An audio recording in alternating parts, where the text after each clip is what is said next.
సూర్యాపేట పట్టణంలోని కాకతీయ హైస్కూల్లో జాతీయ గణిత దినోత్సవ వేడుకలు ఘనంగా నిర్వహించారు. ఈ సందర్భంగా విద్యార్థులు గణితానికి సంబంధించిన వివిధ రకాల ప్రయోగాత్మక పరికరాలను స్వయంగా తయారు చేసి ప్రదర్శించి అందరి మన్ననలు పొందారు. గణిత శాస్త్రం ప్రాయోగికంగా ఎలా ఉపయోగపడుతుందో విద్యార్థులు వివరించారు. ఈ కార్యక్రమంలో పాఠశాల చైర్మన్ హరినారాయణ పాల్గొని విద్యార్థులను అభినందించారు. గణిత శాస్త్రం ద్వారా తార్కిక ఆలోచన శక్తి పెరుగుతుందని ఆయన అన్నారు. ప్రిన్సిపల్ గాలి రమేష్ మాట్లాడుతూ ఇలాంటి కార్యక్రమాలు విద్యార్థుల్లో సృజనాత్మకతను పెంపొందిస్తాయని తెలిపారు. ఈ కార్యక్రమంలో ఉపాధ్యాయులు ఉపాధ్యాయునులు పాల్గొని విద్యార్థులకు మార్గనిర్దేశనం చేశారు. చివరిగా విద్యార్థుల ప్రదర్శనలు తిలకించిన అతిథులు వారిని ప్రశంసించారు.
హనుమాన్ జయంతి సందర్భంగా డిసెంబర్ 22 నేషనల్ మ్యాథమెటిక్స్ డే మన కాకతీయ స్కూల్లో ఈరోజు జరుపుకుంటున్నాము. ప్రతి మనిషి జీవితంలో మ్యాథమెటిక్స్ అనేది చాలా అవసరము. మ్యాథ్స్ లేకపోతే మనిషికి మనుగడే లేదు.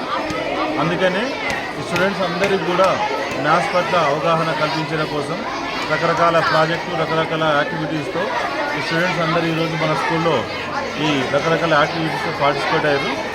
ఈ ప్రోగ్రాం ముఖ్య ఉద్దేశం ఏంటంటే ప్రతి స్టూడెంట్ కూడా మ్యాథ్స్లో ఎంతో కొంత డెవలప్మెంట్ సాధించాలని, మ్యాథ్స్ అంటే వాళ్ళకు బాగా ఇంట్రెస్ట్ కలగాలని ఇటువంటి ప్రోగ్రాం మనం నిర్వహిస్తున్నాం. దీనికి కోఆపరేట్ చేసిన మా కాకతీయ స్కూల్ స్టాఫ్ అందరికీ కూడా మా మేనేజ్మెంట్ తరఫున థ్యాంక్స్ చెప్తున్నాం.